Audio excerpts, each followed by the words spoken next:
It's truly an honor to be here. I know lots of folks here and look forward to getting to know other folks as we move forward. This is an alternative talk today. I think it's an important subject, and so I will just begin. And I'm really asking questions. Each one of us will decide for ourselves. The title of the talk, I'll come to it, is there a role for spirituality in surgical practice? And I've given this talk in various forms at various centers in previous years, including at BU here about a decade ago.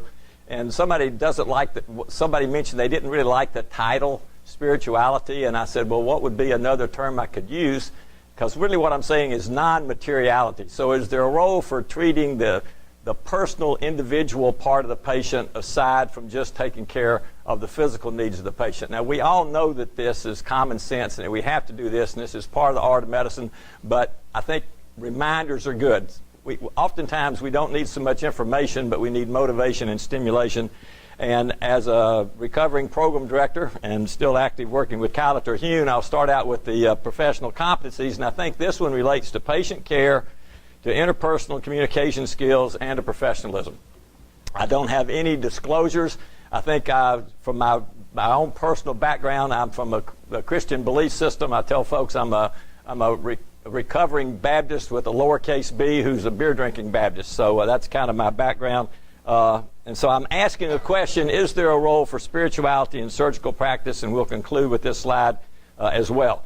I like to give a couple of tips for folks about books or videos or things to read. And if you haven't read The Language of God by Francis Collins of the NIH, I would encourage you to do so. One of the things that most people don't know, other than that he helped break the code for cystic fibrosis gene, is that he's actually spent time in Nigeria working at a mission hospital in Eku down in the Midwest.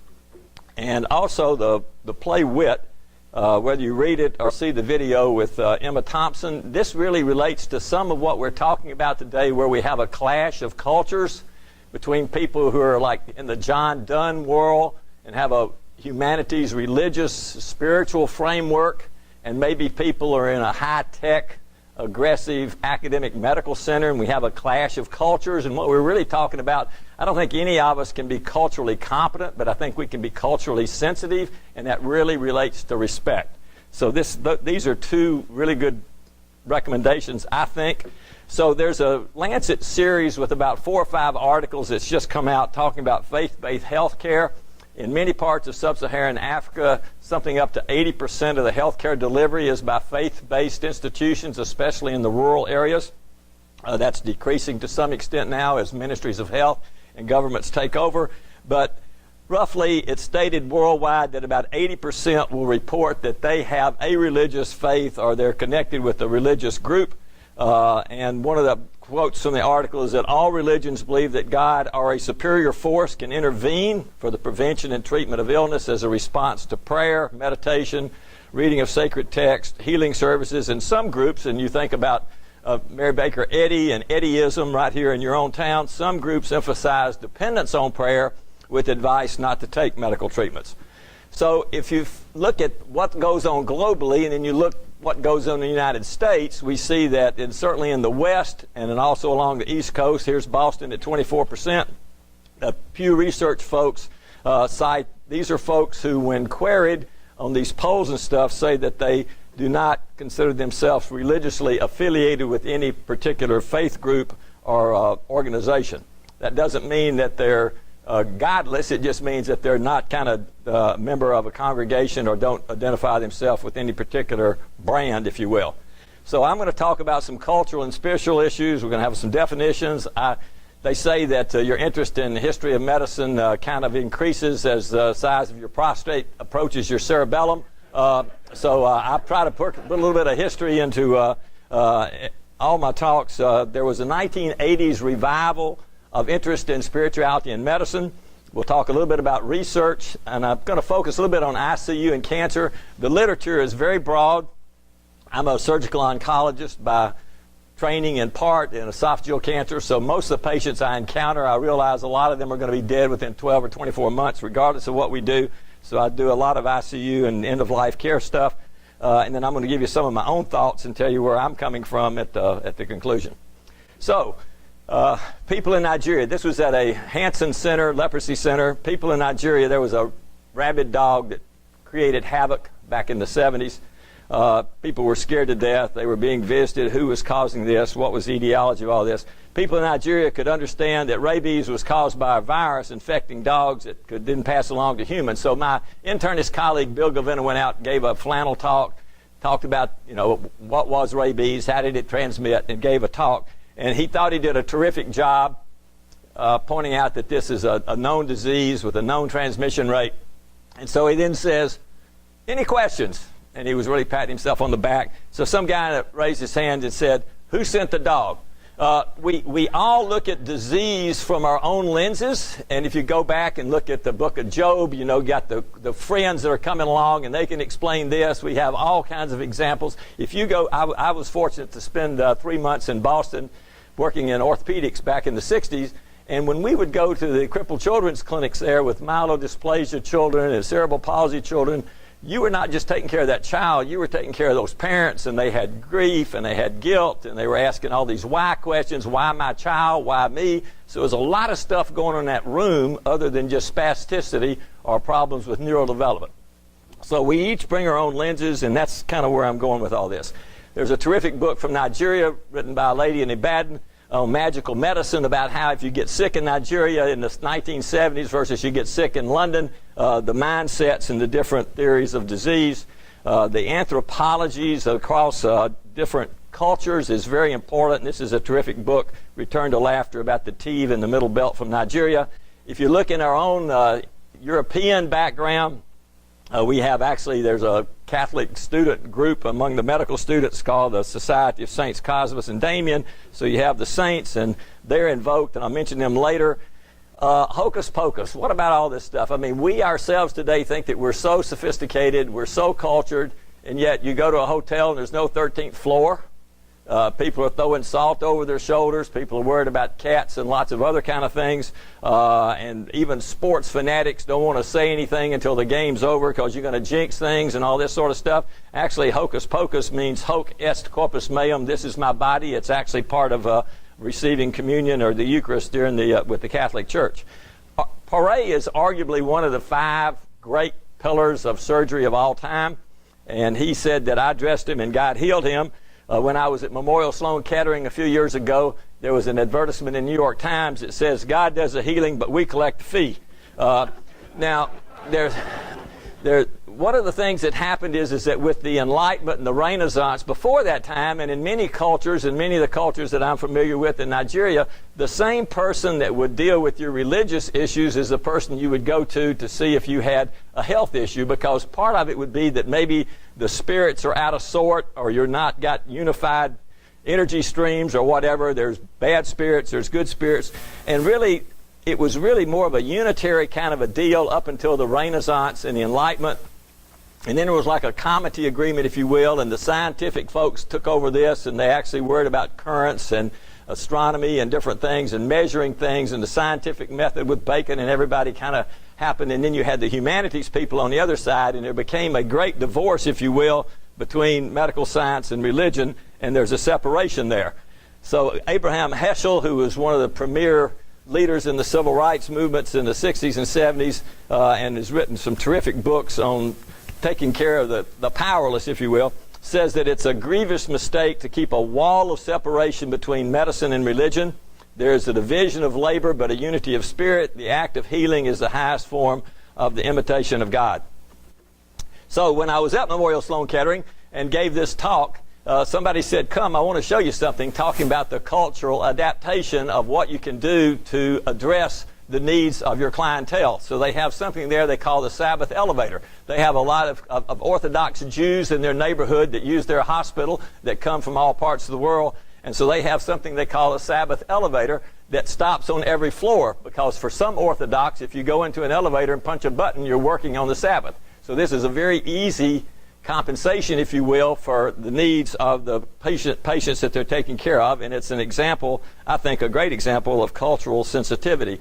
So what is spirituality? Bonnie Miller, who is basically the dean of our medical school, and I and Maggie, my wife, and Mary Lou Gorman, a Catholic chaplain, in the 1995s, we started looking at some things related to spirituality and medicine, and we found about 30 different definitions for spirituality and spirit, and we'll just talk about it a little bit. The root word really is through Chinese and Japanese, Hebrew, Latin, Greek, comes from the word for spirit or breath.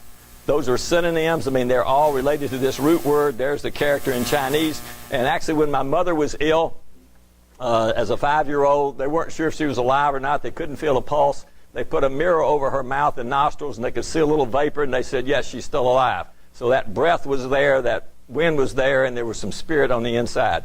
Then you've got sarcophagus and somatic complaints, which is the flesh side, and soul, self, mind is in the middle, kind of with psyche. So spirit can be an animating or vital principle. It could be the soul, but that's really psyche. What I'm using it at today is kind of the immaterial, intelligent, or sentient part of a person. So we've got Dr. Zender down here in the front row. I mean, we can grind him up, vaporize him, analyze him, and figure out how much calcium he's got in him and all these different body parts. But what about his values, his aesthetics, his emotions, his personality? That part is what I'm talking about. So we're not talking about the immaterial part. We're talking about the immaterial part as opposed to the bone structure, the bone density, and different things like that. And when I'm saying spirit, I'm saying in this day and age, I think we need to be touching patients, talking to patients, and addressing other than just the physical needs of the patient. That's where we're really going with this. William James, again, very famous from Harvard, from Boston, says that the fundamental religious point is that in prayer, spiritual energy, which otherwise would slumber, does become active. So, another Harvard professor is a guy named Gordon Allport, and he talked about intrinsic religiosity. He said there are some people you cannot understand them unless you understand them in the framework of their religious beliefs and their system. And he talked about fundamentalists this and fundamentalists that, the Amish, and different things like that. And there are some people that are almost one-on-one intrinsically related between their spirituality and their religion, because the two are different. Jenny Ploss, who was a lapsed Catholic, was part of our group in the 90s. She basically gave a testimony, I would call it, and she basically said, I consider myself spiritual but not religious, and this is actually one of the largest increasing groups of respondents to these kind of polls that we have presently. So you can be one-on-one, you can be like a Venn diagram overlapping, you can be tangential, or you could be basically say, I'm not religious, but my spirituality is very, very important to me. So spirituality, it can be a unifying principle. It can be your religious sensibilities. It can be your faith. In many cultures, including ours that I experienced in Nigeria, there's a sense of connection with the past and with the future, and that you're part of this chain that goes, this flame that's passed from generation to generation, and it's mandatory that you have children and that stream continues, and it's a relationship with the transcendent. I love the word religion on one front because I think it's a surgical term, because it came from the same word as ligature and from ligament. It's kind of what binds you, what holds you together. I think we've probably all seen people who are like St. Sebastian. They're kind of tethered to a pole and people are shooting arrows and throwing knives at them, and their religion can basically immobilize them. I was manager and trainer of the Vanderbilt basketball team, and we made it to like as high as number 2 in the Elite 8 and everything. But if you blow your ACL, you can't run and jump and rebound and play the game. So your ligament can give you mobility, and your ligature can immobilize you. And there's probably examples of that. And Sims was, this was his presidential address at the Royal College of Psychiatry, and this is an interesting word, I think. So spirituality and religion are two different things. When I say spirituality, I'm sure a lot of people were thinking this is going to be about religion. And they're related, they're connected, and you can throw ethics in there and some other words as well. But Sulmasi, whom I've mentioned several times, who's now in Chicago, says that spirituality is one's relationship with transcendent questions, the why questions that confront one as a human being. Whereas the religion piece means that there's a set of texts and some practices, some beliefs, and usually it's participated in a community setting. Spirituality is broader than religion, and probably everybody doesn't have a religion. They don't, but spiritual issues will arise for everybody. So, 1910, the British Medical Journal, for the first time, invited a lot of input about this topic, because there were some movements afoot in England and other places about This is before really allopathic medicine was really helpful. I can show you articles and talks that say basically it really wasn't a benefit to go to the doctor before about 1917 or 1921. You'd probably just as likely be harmed as you were to be helped to go to an allopathic physician before 1920. So this is 1910, before that date. And there were a lot of people that said, don't go to the doctors, eat right, do this, do that, pray a lot, read scriptures, these sorts of things. And so they had experts give contributions to this issue. So reflections, you could have these same titles today. This is a century later. These same titles will be written on reflections on faith healing, suggestion, spiritual healing, Osler's The Faith That Heals, the occult, psychoneumatology, interactions of mind, body, soul, health values, mind and body, medicine and miracles, mental healing. So this is the issue back then. Osler was actually a preacher's kid. He was born in Bondhead. His dad was an Anglican priest there.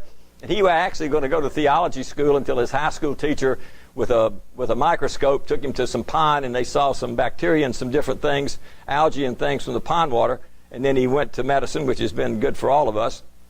He ended up at Oxford, where he was Regius Professor. But he said that nothing in life is more wonderful than faith, the one great moving force which we can neither weigh in the balance nor test in the crucible. And I think this is one of the problems, is that these sorts of things are very hard to measure. We can use an odometer. We can measure the wind, miles per hour, things like that. But it's very hard to kind of get kind of a spirituality index on somebody. Some of the people that talk the greatest game are as mean as snakes. And some people who don't say anything are taking care of the widows and the orphans and the powerless. So one of the problems is we don't have the appropriate instrumentation to quantify anything that might be related to spirituality. So these are some of the points from Osler's article. He talked about the faith problem in medicine today, and he identified 4 major groups. There's a sect that's still present in England called the Peculiar People. Within the Christian church, I've mentioned St. Cosmas and Damien. We've got the Miracle of Lourdes. If you go to outside of Quebec City to St. Anne de Beaupré, you can see the crutches all over the walls of the cathedral there and everything. Mary Baker Eddy was probably arguably one of the most influential women for 100 years, the latter part of the 19th, beginning of the 20th century. And it's worthwhile going to the Mother Church downtown, and we spent time down there. Then there's also an Emmanuel Church movement, again here in Boston with Reverend Wooster. So what Osler pointed out was that there are different types of faith. There's one's own existential religious faith. There's faith in the medical system, which may not be as robust now as we have experienced before or as we'd like for it to be. There's faith in an individual's medical treatment. A lot of times people say, I don't think that's going to help, and it may not. I mean, there's a lot of those kind of factors in there. And then faith in one's doctor. Osler pointed out that when people would get off the train after having been seen at very many hospitals around the country, they'd get off the train in Baltimore, they'd go up the hill toward, as he called it, St. Johns Hopkins, and they would start feeling like they were going to regain their health when they walked in the gates of St. Johns Hopkins. He talked about Weir, who was a neurologist in Philadelphia, people that had had various diseases, neurological problems, hysteria. When they came under his care, they got better. So one can have a faith in their physician, they can have faith in their treatment in the system or not, and that's different than one's existential faith. He concluded by saying that the whole subject is of intense interest to me. I feel that our attitude as a profession should not be hostile, and he went on to recommend that research was indicated. And that really did not really take off until the 1980s, and it's actually robust at the present time. Now, one of the most controversial and interesting characters of the last century or so, and one of the giants really of our discipline, is Alexis Carrel. He was one of the 2 lions of Lyon, and he was on the ascendancy to be a major player in the academics in France. But he took a vacation holiday. He had heard all this stuff about Lourdes. He wanted to know for himself. So he joined the train of a group of pilgrims going to Lourdes looking for a miracle. And they found out that he was a physician. There was an 18-year-old lady on the train. She was dying. They had him come. He did a history and a physical. She had a distended abdomen. She was tender. She was pale. And he diagnosed tuberculous peritonitis. And he said, I don't even think she's going to make it to Lourdes. They were a day or 2 out. They're not to the town yet. He was in the town a day or so later. He saw her actually go down into the water. They had to carry her. She couldn't stand. That she was sitting in a chair, and people poured the water on her, and he said, well, that's that. And then he saw her 2 or 3 days later, and she was in full health, and she was helping other people get down into the water, out of the water. And he made the mistake of saying this to somebody. It got picked up in the French press. The Catholic says it happens all the time. The French academic community said, you've been duped by the Catholic Church. How much did they pay you? And they basically said, your academic career is toast. You're out of here. And so he went to Chicago. He did some terrific research there. Hopkins tried to recruit him. He ended up going to Roosevelt, and he ended up winning a Nobel Prize. Now, there's a whole lot more to his story, and we could have a whole talk about Alexis Carrel today. They've had streets named for him, and then they unnamed the streets, and he was in phase, and he's out of phase. And you could say that he's a Nazi and a fascist and a sympathizer, but he really helped found about 3 or 4 of the surgical disciplines. He was into transplant. He was in vascular surgery. He did the Carrel-Dakin solution. He was a major player, heart-lung machine. But when he died, his wife, going through the attic, found 2 manuscripts. One was on prayer, and one was on recounting this voyage to Lourdes. And these are terrific reads, and I recommend them to you, along with some of the other things that he wrote. But it was not useful to his academic career in France, and that's why he immigrated to the United States. Now, the Ostler of Boston is Francis Will Peabody, and we've probably all heard this quote, the secret of the care of the patient is caring for the patient. When Zinner and I were at Hopkins, they had, caring is part of the cure. And I know one of the internists that was chief resident turned it around and said, curing is part of the care. And I think it's both and that's what we want to do. But if you look at the top part of that quote from his JAMA paper, it said that everybody, sick or well, is affected by the material and spiritual forces that bear on his life, for the secret of the care of the patient is in caring for the patient. So just as Harvard College and Vanderbilt were really initially created to train pastors, a lot of the hospitals that were really created to help pilgrims as they were going on various treks to shrines and everything, a lot of things that started out under the domain of religious institutions have now been taken over by the state, and that's fine as we move forward. It's probably that we've got contributions from both the church area, the religious areas, be it Christian and otherwise, as well as the public authorities moving forward. So Canby Robinson is the guy that he was actually head of medicine at Hopkins for about a year or so as an interim.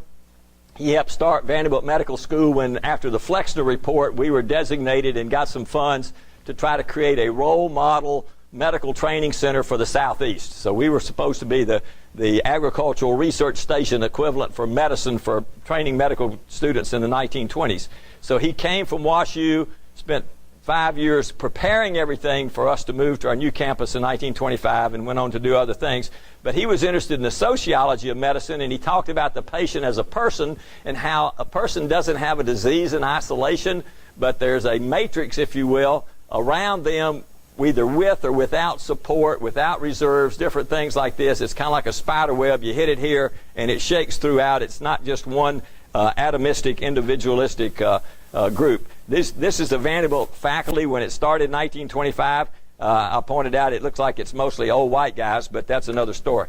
So Barney Brooks was one of those guys. He had been at Hopkins. He had been at WashU.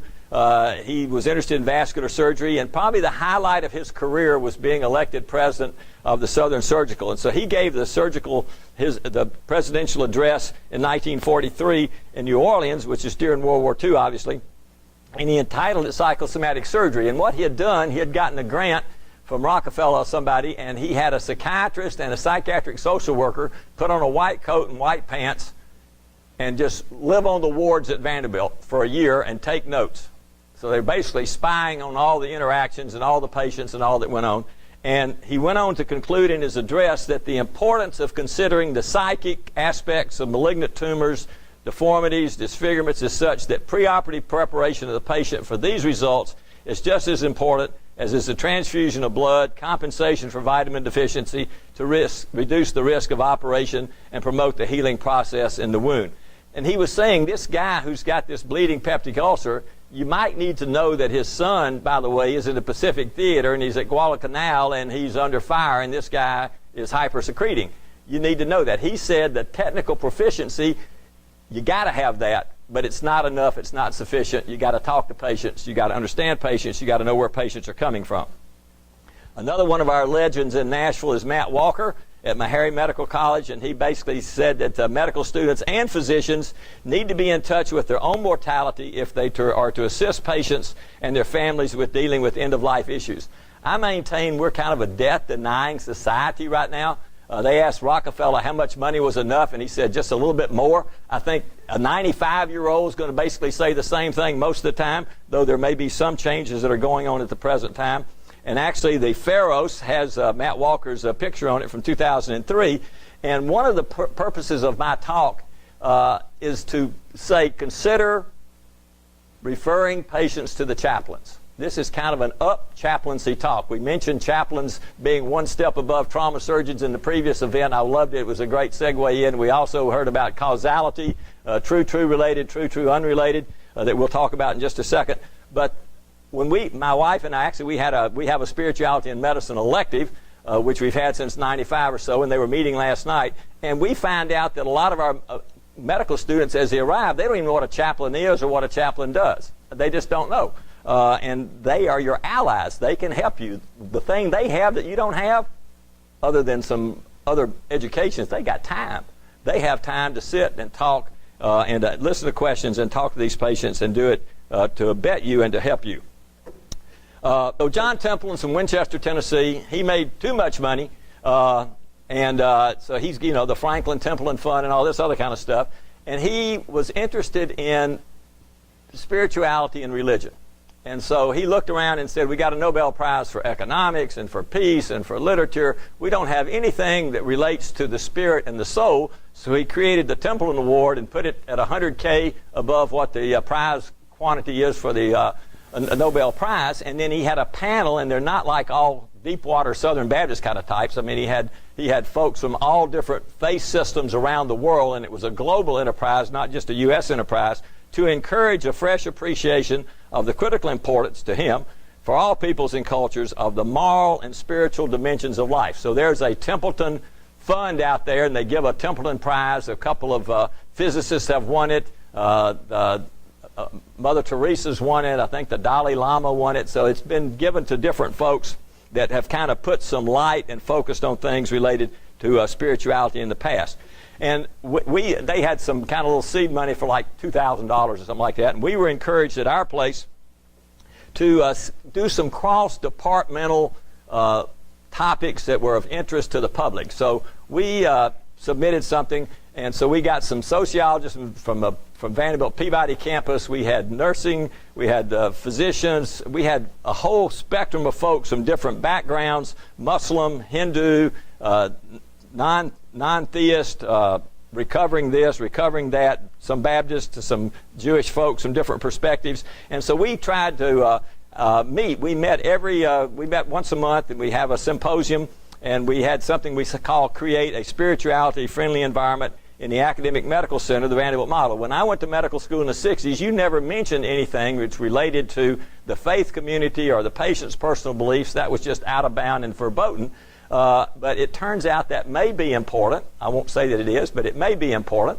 And so we were looking at this, and we wanted to have a core of colleagues. We wanted to provide resources for folks, empower staff, be available if asked to talk. We want to treat patients and their families with respect, and this is not about proselytizing. This is not about getting folks to say my creeds with my accent. This is about meeting the patient's needs when they are in tough straits. So we had this program for several years called The Spiritual Dimension of Medicine and the Role of Prayer and Healing, and there's a whole background of that. But this was our interdisciplinary symposium that we held at that time. And we still continue this elective, and so Mahana Karlekar is our head of palliative care. She's from an Indian background, came from New York City. Chanel's the general surgery chief resident who's actually going to do a year of palliative care fellowship next year. Mary Lou O'Gorman's chaplain for the Ascension Health System. Keith Metter is head of our ethics department. Bonnie Miller is a practicing Jew who did a bat mitzvah at the age 40. She's our dean of the medical school. Reed Thompson's our chair of neurosurgery, and Kristen Martell works at a faith-based community there in Nashville, among other people. And so we have medical students and nurses, and we meet, and it's worthwhile. So moving on to research issues, there are a lot of things that have been written on these topics since PubMed came about in 1967. So if you pull the word spirituality, religion, and prayer, just in the last 20 months, there have been 1,000 articles, and this is in the peer-reviewed medical literature through the National Library of Medicine. This is not like Elvis sightings in the Globe magazines next to the checkout stand at Kroger or whatever your grocery store is here. This is peer-reviewed literature. So there have been 1,000 in the last 20 months. The religion has been 3,000. I'm sure that some of those are overlapped and everything. And you can see within Judaism, Islam, Buddhism, African traditional religions, there's a lot of literature out there. And I'm just going to share a little bit because I think most people don't know that there's this much robust literature out there in really some good journals. So this is a key article. I think Berg probably submitted this in New England Journal. It got rejected, so it ended up in the Southern Medical Journal. But he did a randomized prospective control study in San Francisco for people who are going to have CABs. So the control group was standard of care, and the experimental group and these people signed a document. They knew they were being randomized. It went through the IRB and everything. The experimental group, their names were going to be given to 5 people around the country who were going to pray for them prior to the operation, the day of the operation, and for 2 or 3 weeks post-op. And then he waited a year and a half, and then he broke the codes, and he went and he found out that the people that were in the prayed for experimental group got extubated a little bit quicker, got out of the ICU a little bit quicker, and got home a little bit quicker. And so he said there's a positive therapeutic effect of intercessory prayer in a coronary care population. Well, we heard about post hoc, propter hoc just a few minutes ago, but the criticism with this is that it's like playing horse. He banked it in, but he didn't call it. I mean, you got to call it if that's going to be your shot and you're playing horse, okay? So he looked at like 20 things and found 3, which is a post hoc analysis instead of saying, we're going to look at these 3 primary outcomes moving forward. So he got criticized for the statistical design of his study, and so that's what's with that. Keith Thompson with Sigma Xi and the American Scientist said, the bottom line is if you're a believer, you don't need proof, and if you're a skeptic, you won't accept proof. You can always find something wrong with the experimental design, the statistics, or something like that. So Macy again, and he actually is a physician that's trained at Hopkins. He's got a PhD in ethics from Georgetown, and he's a tertiary Franciscan, so he's an OFM Fratres minor, and he was at St. Vincent's at Ground Zero, and now he's at Chicago. And he's a major player, and anything he writes I think is worthwhile. He asked the question, is medicine a spiritual practice? So this is Koenig. He's at Duke, and Metter was at Duke then, and Blazer. And so they did a study of an NIH group that had been controlled for socioeconomics, health status, and everything else. They had 4,000 adults that they followed in the Piedmont of North Carolina. And what they found is that older adults, particularly women, who attended religious services at least once a week appear to have a survival advantage over those who attend less frequently. And actually the p-value was astronomical for women, but you've got a lot of people, so that's another issue. Not so much for men. And they said that it seems to be that this is helpful. Now what I would love for them to have done is to have a group that was going to the Lions Club, the Kiwanis Club, the Sewing Club. Did they have a social interaction once a week that would be the support group that these older people might have enjoyed? And I think that would have been an interesting question as well. So Sloan, who is very skeptical about all this kind of stuff, said, I don't believe all this stuff. We're going to repeat the study. So he looked at religious attendance as a predictor of survival, and he used the EPSI cohort, which is the same thing. This is this established population for epidemiology studies from NIH, and he basically repeated Koenig's North Carolina study. So he said, our analyses show that after controlling for important prognostic factors, frequent religious attendance was associated with increased survival in the entire cohort. However, we conclude the association between religious attendance and survival is not robust and may depend upon unknown co-founders and covariants. So he repeated the study. He had an NIH study group. He got the results. He didn't like it, and he said, well, it's not very robust. It's probably explained away by other things. So, I mean, we all wear our own lenses, and I had a patient that started the whole thing with us at Vanderbilt who had basically arrested and died in the emergency room after drinking 2 liters of vodka for like 2 weeks before Christmas.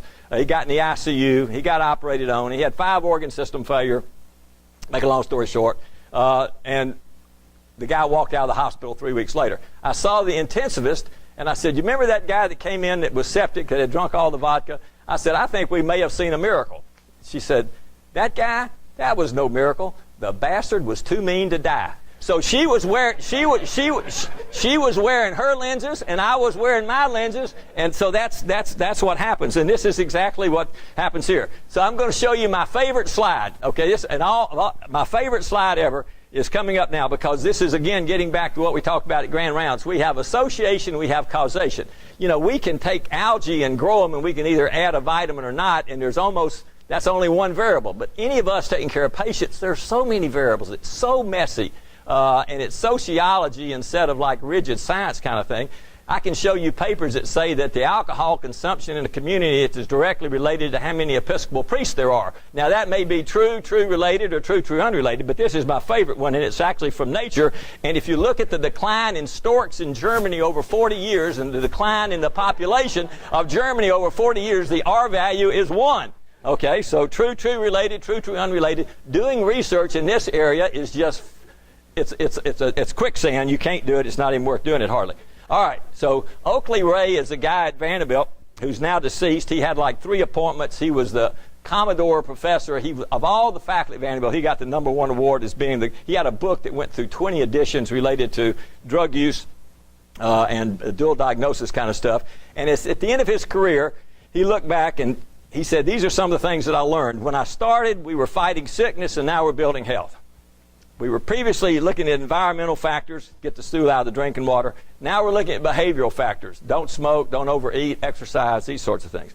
We were looking for a pathogen. Now we know it's the host-pathogen interaction. The patient's role was passive. Now it's more active. The patient's beliefs were irrelevant. It may be that they're important. And the MD kind of came in and said, this is what we're going to do, ma'am, as opposed to now we discuss what the options are and the patient has a role. So he felt like that with coping skills of increased knowledge, inner resources, social support, and spirituality, including religious beliefs, were important as we go forward.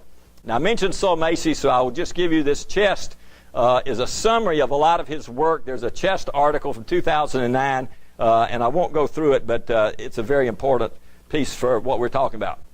So, Walter's Art Gallery. Next time you guys are in Baltimore, I'm from Baltimore, Zender's from Baltimore. We consider it the city in the middle. It combines the efficiency of the South with the hospitality of the North. So the Walters Art Gallery, this is my favorite sculpture they have there, and there's a Latin inscription on this skull that says, I am what you will be, I was what you are, for every man it is so. And we all know about the wasteland and T.S. Eliot, and he said, I will show you fear and a handful of dust. And so as we think about doing research, where are areas that we could kind of try to see if these things make any difference? And I consider that the ICU is a little bit of a wasteland. You've got parents who think they're terrific parents. They just got a sports utility vehicle to give their kids for Christmas. They're 14. They flipped it, and now they're a quad, or they've got head trauma. They went from, I'm a world's great parent, taking care of my kid, to what have I done? And it's not fixable. They are devastated. They are in a wasteland. And we've got a high-tech, low-touch environment by and large. And it's a problem for these folks, and they are struggling. And so one of our guys, Ricky Chenal, has done some research in this area, as have the Balbonis and others. So one of the things that would be interesting is talk about people who have positive religious coping. They say, I identify with a group, my religious group is important, my faith is important to me. When they get in an ICU, are they going to want everything done? Or are they going to want to say, you know what, I've had a good life, I've got a loving God, if God wants to heal me, He can heal me, and I don't have to have all that kind of stuff. And you can answer for yourself what you think, but actually the studies have been done, and this is in JAMA, so this is big JAMA, this is a real article, talking about religious coping and use of intensive life belonging care, and it turns out people who self-identify as having a religious community and a lot of religious importance in their life want more. They want more, not less, which was counterintuitive to me. Approaching patients and family members who hope for a miracle. I mean, you've got patients that want a miracle, and that's a whole other topic in and of itself. The provision of spiritual support to patients with advanced cancer, so ICU, cancer, these are all big deals. This is JAMA Internal Medicine. These are all worthwhile articles. So I'm going to focus on Chenal here. He's my resident. He went to Harvard as an undergraduate. He came to Vanderbilt to medical school, took 2 years out and got an MDiv. He's back in the residency program. He came to our residency program in general surgery for his research years. He's getting a PhD in religion from Vanderbilt, and he's fixing to do a palliative care, and he's a very good surgeon, but he senses the needs for these patients in the ICU and other places. And so they looked at the effect of religion on end-of-life care among trauma patients. Yemedegi is the head of our trauma service. Chanel is one of our residents. This is during his research. Religious affiliation was associated with a 43% increase in days until death. Controlling for the same variables, chaplain request was associated with a 24% decrease in time until death. These results suggest that religious patients receive more aggressive and ultimately futile end-of-life care, and that pastoral care may reduce the amount of futile care consumed. Now, if I'm a hospital administrator and I saw this, I would say we need to get more chaplains up there to talk to all these people so that they will be ready to pass on earlier. I think Land, who was governor in Colorado and became a minister of health, he said if we were all good citizens, we'd live to 60 or 65, then we'd cash it in. And we'd just die. I mean, Oster said that too, and he got criticized greatly that they ought to work us till we're 60, then euthanize us. But that's a whole nother story. So again, here's JAMA Internal Medicine. This is just e-print that is out. Healthcare professionals' responses to religious or spiritual statements by surrogate decision makers. What they found was that while 78% of the consumers, the patients and their families, the surrogates, said religion and spirituality is important or fairly important to me, none of these discussions happened, and they were initiated almost always by the patients or by the surrogates, not by the physicians. And Tracy Balboni's already written about this in patients that are getting radiotherapy. Here's another one talking about religion. This is an editorial. Patients and families facing serious illness find themselves in spiritual isolation in the medical setting, and I think especially in the ICU with trauma, cancer, and these sorts of things. This has just come out this last 2 or 3 weeks. Religion, spirituality, and health outcomes. They look at affective, behavioral, and cognitive domains. There's a whole series of 4 or 5 articles on meta-analyses. And what they found, which is like what I showed you with the numbers earlier, the number of abstracts in PubMed, if you look up religion, spiritual, and cancer, has really increased since the mid-90s up until the present time, and it's continuing to escalate. So there are actually a lot of studies out there. Some of them are worthless, okay? Some of them are actually pretty good. They're asking some good questions. The methodology is very tricky and very complicated, in my opinion. So this is one that talks about that meager results, improvement, but the results confirm that religion, spirituality is significantly, though modestly, associated with patient-reported mental, physical, and social health. So, we talked about professional competencies. If we look at the turn of the 20th century, so 1899 to beginning of the 20th century, there was a lot of complementary and alternative medicine then. There were spirituality-based practices that were in competition with allopathic care, and that's why we had these articles that were coming out in the British Medical Journal. It was kind of an apartheid of either or. There were closed mindsets, lots of opinions, and an adversarial relationship. As we're now into the 21st century, there's still a lot of complementary and alternative medicine. There's even an NIH group that funds research in this area. We have spirituality and allopathic care now. We have chaplaincies and integration. It can be both and. We have more open mindsets, hopefully with studies, and hopefully more collegial. So there are spirituality and medicine initiatives in many of the medical schools. There are actually about 130-something now. There's NIH funding. There's a Templeton Prize. There's a vibrant literature, JCHO, American College of Surgeons, ACGME, new initiatives from psychology. And so at least we're at the table having a talk like this, have a debate about the role, if any, for spirituality in medical care. So I mentioned there's a guy named Fark Hurlin who's now at Duke and Solmacy, but the University of Chicago has a program on medicine and religion, and they've had meetings each of the last 4 or 5 years. This was the first one in 2011. There was one following. We had one on Islam and medicine in 2014. We had one here in Boston on the spiritual dimensions of illness and healing this past March in Cambridge, and there's going to be another one in Houston in March coming up. And so there's some traction gaining here where people come and share their ideas and their data. So let me just tell you what I think, and I'll kind of wind up with this. I think every person has a culture, and I think every person has a spiritual nature. Every person has a belief system. I think secular humanism is a belief system. I think you can have a theistic or a non-theistic or somewhere along that spectrum there. I think every person sees through their own lenses. I think that you have to eschew caricatures. So we had a conference about the appropriateness of invading Iraq back a decade ago, and we had religious folks from all over the spectrum, Muslims, various Jewish persuasions, and Presbyterians all over the board, Catholics and everything. And so one guy stood up and he said, I'm from Capitol Hill Baptist Church. I'm supposed to give the Baptist perspective. Am I Martin Luther King Jr. or am I Jerry Falwell? I mean, just completely legions apart. So I think there's a lot of myth, there's a lot of dogma, and there's almost no fact. Robert Rhodes, many of you know, this is a quote I love, the plural of anecdote is not data. So, I mean, I can think about this guy I prayed for and he got well, but what about those 300 I prayed for that didn't get well? We tend to have selective memories at times. Cure is not necessarily equal to healing, and I can tell you stories about people who had a lot of healing even though they didn't get cured from their pancreatic cancer because they were attending certain services.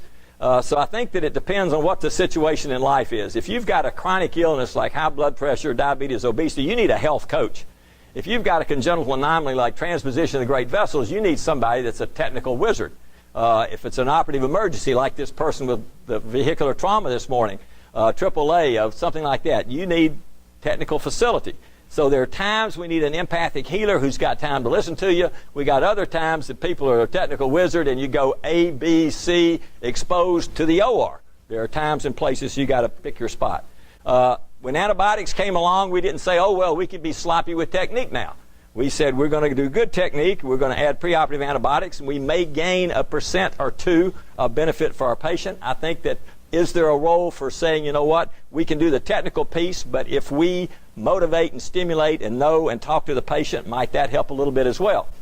Sister O'Dwyer is at St. Thomas with us. She said if you want to have a relationship with a person, you got to want to do it. It's going to require some energy, it's going to take some time, and time is your scarcest commodity.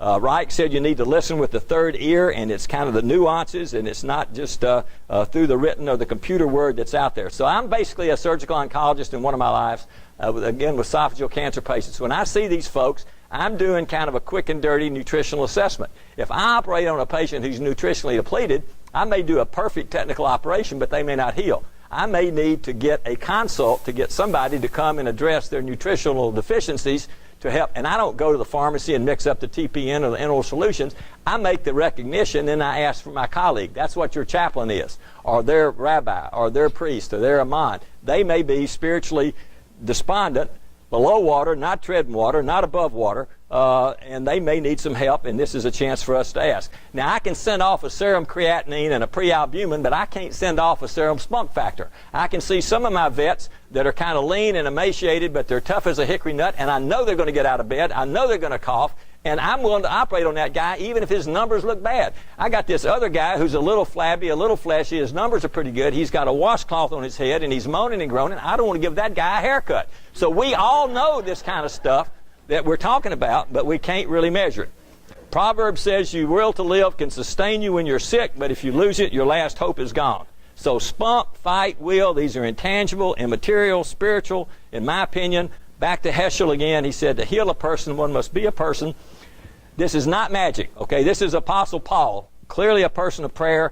His right-hand man, Trophimus, I'm sure he prayed for Trophimus, but he left him ill in Miletus. This is not manipulating God. God is not a cosmic bellhop, no matter what system you're in. And this is not about no more deaths, no more wound infections, no more complications. This is about reaching out to patients who are in need and trying to help them. Somebody has evangelism means the good news, sharing the good news. And somebody said evangelism is one beggar telling another beggar where to get bread. And what we're trying to do is one human being help one human being get to where they need to be. Hippocrates said, cure sometimes, treat often, comfort always. So Macy, illness is a spiritual event.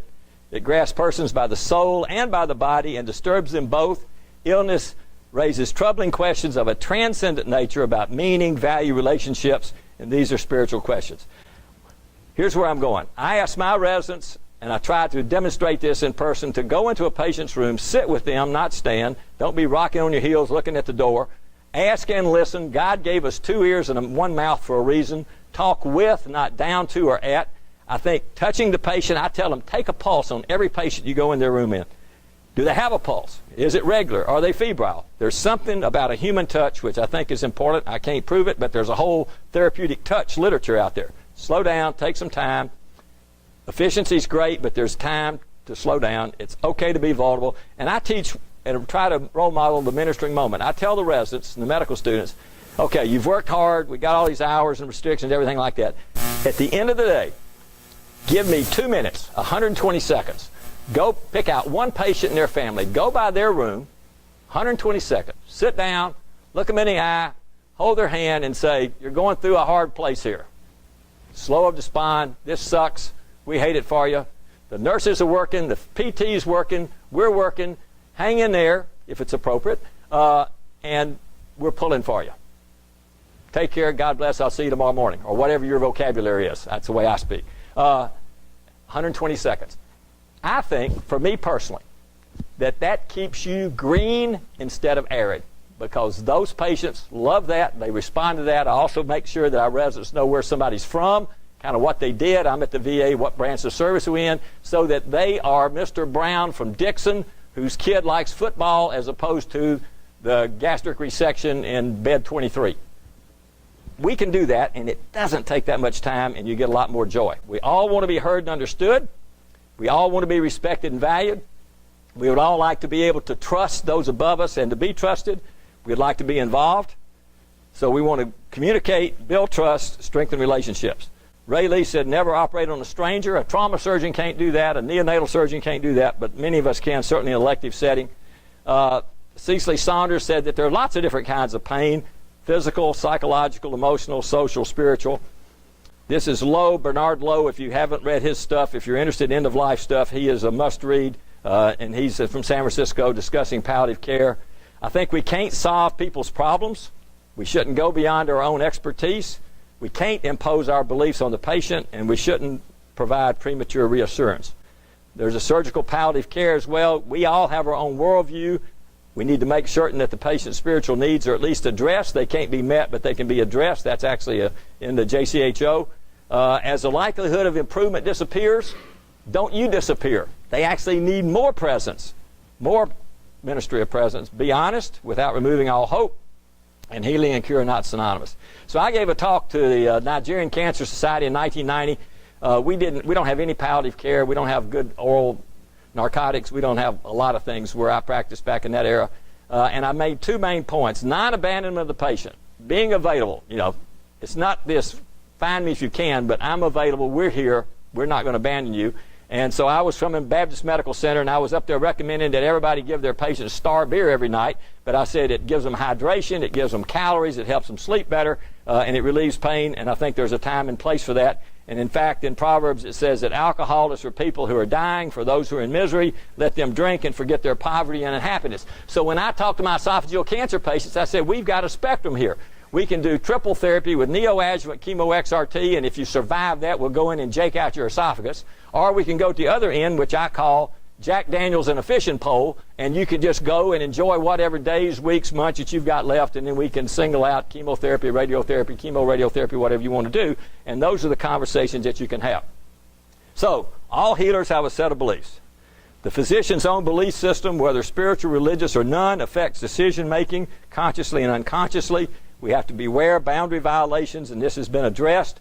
Finally, Panic wrote a book on the Hubble telescope, and he pointed out that visible light covers 2% of the electromagnetic spectrum.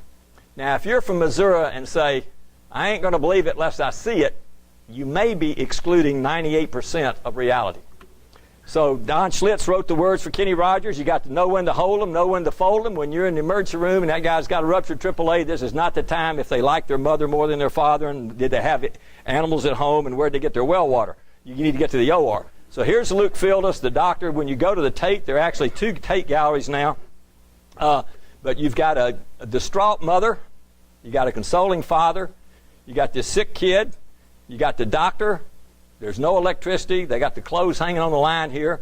There's a coffee cup here, but it's got terpene hydrate in it. There's no x-ray. There's no antibiotics. There's none of the stuff we have. So at the end of the 19th century, it was all art and very little science or technology. In the 20th century, it's like we OD'd on science and technology and CAT scans. I mean, what's a CAT scan?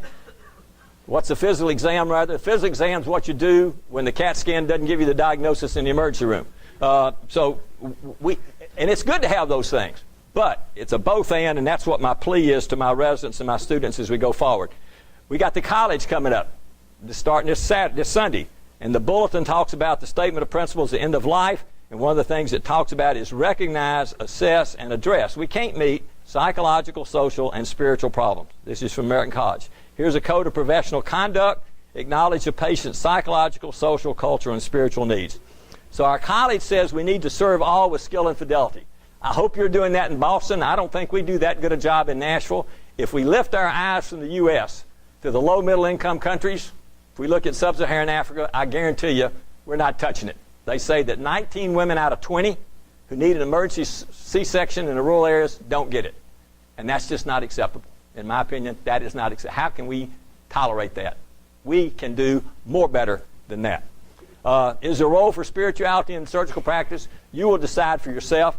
My testimony is that I think it gives me energy, it keeps me green, I look forward to going to work every day, and I think that the currency that I get back from my patients is more important than what I get from the VA. Thank you very much. God bless.